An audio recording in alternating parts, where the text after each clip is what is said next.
Hello friends, कैसे हो आप सब। तो आज हम बात करने वाले नाइट्रोजन चक्कर के बारे में। लास्ट वीडियो में मैंने आपको बताया था जल चक्कर।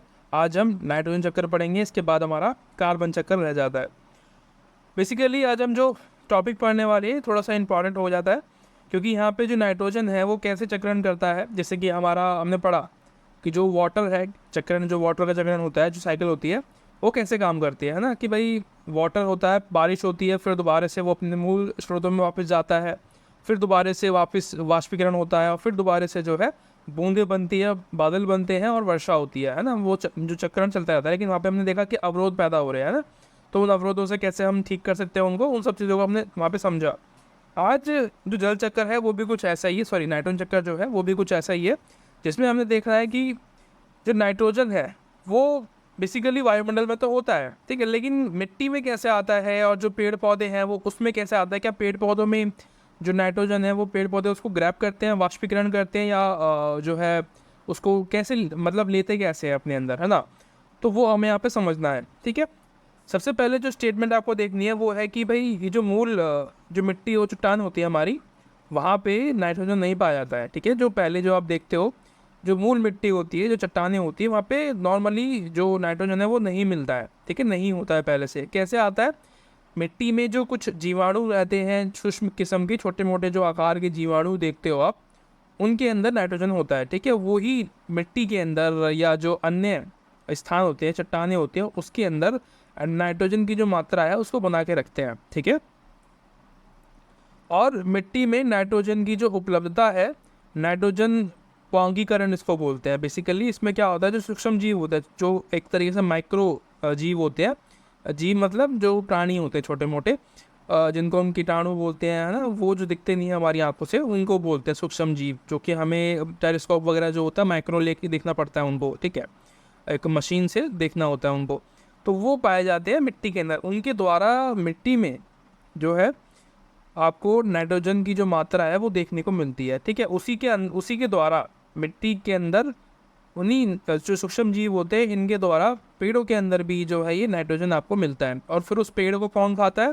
कोई शाकाहारी जीव खाएगा, उस शाकाहारी जीव को कोई और मांसाहारी जीव खाएगा, ठीक है। और उस मांसाहारी जीव को कोई शीर्ष स्तर का जो मांसाहारी है वो खा जाएगा। तो ये तो मैंने आपको पढ़ा रखा है पहले कि कैसे कैसे होता है। अब हम बात करते हैं वायुमंडल के बारे में कि वायुमंडल में कैसे कैसे होता है। हमें पता है कि हमारे वायुमंडल में जो नाइट्रोजन की जो मात्रा है वो 78% है। सबसे ज़्यादा जो कोई गैस है तो यही है, ठीक है। और बहुत ही इंपॉर्टेंट भी है। पौधे नाइट्रोजन का अवशोषण करते हैं। क्या अवशोषण करते हैं?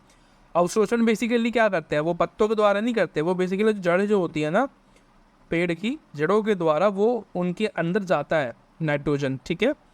जैसे वो जड़ के द्वारा पानी पिएगा ना अंदर से, नीचे से, सॉइल में से, तो उस पानी के अंदर से जो कीटाणु थे उसमें पानी में होगा, या जो मिट्टी है उसमें होगा, उसके द्वारा उनके अंदर वो नाइट्रोजन जाएगा, ठीक है। उसके बाद जो जीवों से जीव में ये जाता है, तो क्या होता है इसमें कि भाई मैंने आपको बताया कि कोई शाकाहारी जीव है, उसने पत्ते खाए, उसमें पहले से ही नाइट्रोजन था पत्ते के अंदर, तभी तो वो बड़ा हुआ, ठीक है। वो जो पेड़ था उसके अंदर ऑटोमेटिकली पहले से ही मिट्टी के द्वारा उसमें नाइट्रोजन पैदा हुआ होगा, उसने खाया होगा, ठीक है, जैसे भी करके उसने उसको अवशोषित किया होगा अपने अंदर, ठीक है, खाया होगा। उसके अंदर से किसी शाकाहारी जानवर ने उसको खाया पत्ती को, उस शाकाहारी जीव को किसी और जो मांसाहारी एनिमल है उसने खा लिया। फिर उस मांसाहारी एनिमल को किसी शीर्ष स्तर के एनिमल ने खा लिया, जैसे कि शेर, चीता, बाघ, लोमड़ी, इन सब ने खा लिया।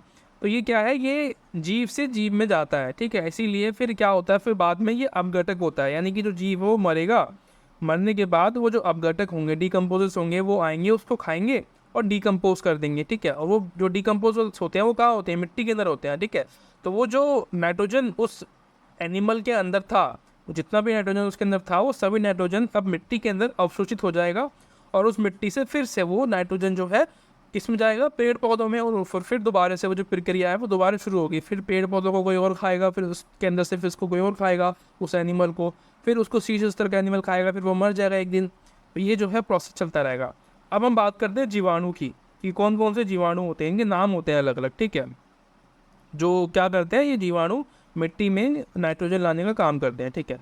एक होता है एजेक्टोवेक्टर, ठीक है, एक होता है क्लोस्ट्रिडियम, एक होता है नाइट्रोसोमोनोस, एक होता है राइजोविनियस। जो राइजोविनियस होते हैं ये दलहनी के जो पौधे होते हैं इनकी जड़ों में पाए जाते हैं, ठीक है। और एक होता है ऑजारोक्सपिलियन, ठीक है, एक बेसिकली उष्णकटिबंधीय क्षेत्र जो होते हैं वहाँ पे आपको मिलते हैं। तो इनका अलग अलग घेरिया होता है अलग अलग क्षेत्र के अकॉर्डिंग, ठीक है, होता है। लेकिन काम सबका यही है, ये सभी नाइट्रोजन जो है मिट्टी में नाइट्रोजन को लाने का काम करते हैं, आपको ये याद रखना है बस, ठीक है। उसके बाद एक आता है आपका कि ये जीवाणु जितनी ज़्यादा मिट्टी में होता है उतना ही ज़्यादा जो मिट्टी की जो उत्पादकता है, प्रोडक्टिविटी है, वो ज़्यादा होगी। मैंने आपको ये भी पढ़ाया है कि प्रोडक्टिविटी का मतलब क्या होता है, ठीक है, आपको समझना है इसको, आप लास्ट वीडियोस शुरू से देखना पहले तो, ठीक है। जितनी भी वीडियोस मैंने अभी तक अपलोड कर रखी हैं सारे वीडियोस आप देखोगे तो आपको ज़्यादा समझ में आएगा। और इससे वनस्पति ज़्यादा होगी और जो है पोषण स्तर जो है वो भी ज़्यादा होगा, ठीक है। वनस्पति ज़्यादा होने से मतलब जितना ज़्यादा नाइट्रोजन हमारी प्रकृति में हमारे सॉइल के अंदर होगा उतना ही ज़्यादा नाइट्रोजन पेड़ पत्तों में होगा, जिससे कि वो बढ़ेंगे, फूलेंगे, फालेंगे, बड़े होंगे, ठीक है। और उनके बड़े होने से क्या होगा, जो अन्य जीव है, जो शाकाहारी जीव है, उनको उनके लिए खाना होगा, ठीक है, खाना अवेलेबल होगा।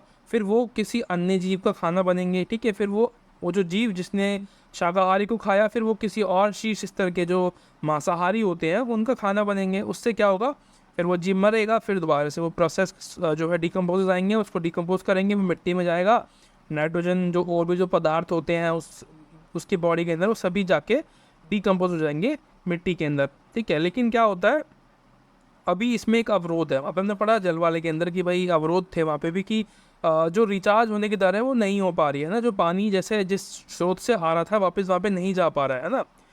वैसे ही यहाँ पे भी ये जो कीटनाशक है, जो यूरिया हम डालते हैं ना मिट्टी में, इसकी वजह से जो ये जो कीटाणु होते हैं जिनको हमने बोला कि ये क्या करते हैं, मिट्टी में नाइट्रोजन को लाने का काम करते हैं। अब ये जो कीटाणु थे ये मर रहे हैं कैसे, कीटनाशक डाल रहे हैं हम मिट्टी में, ठीक है, हम खेती करते तो कीटनाशक डालते हैं, यूरिया डालते हैं, इससे क्या होता है इनको ख़त्म, ये इसको ख़त्म करता है इन कीटाणुओं को, छोटे मोटे जो होते हैं, जो कि हमारी मिट्टी की गुणवत्ता के लिए बहुत ज़रूरी है, पेड़ पौधों के लिए, जो अन्य जो जीव है जो पल रहे हैं मिट्टी के अंदर उनके लिए बहुत ज़रूरी है। और आपको वीडियो अच्छी लगी हो तो आप मुझे ज़रूर सब्सक्राइब करना, ठीक है, और सपोर्ट करते रहता हूँ, अच्छा लगता है, ठीक है। अभी फ़िलहाल तो कोई सपोर्ट नहीं मिल रहा है, बहुत ही कम व्यूज़ आते हैं, व्यूज़ मतलब ना के बराबर ही है। बाकी thank you so much for watching, मिलते हैं अगली वीडियो में, तब तक के लिए thank you so much, bye bye.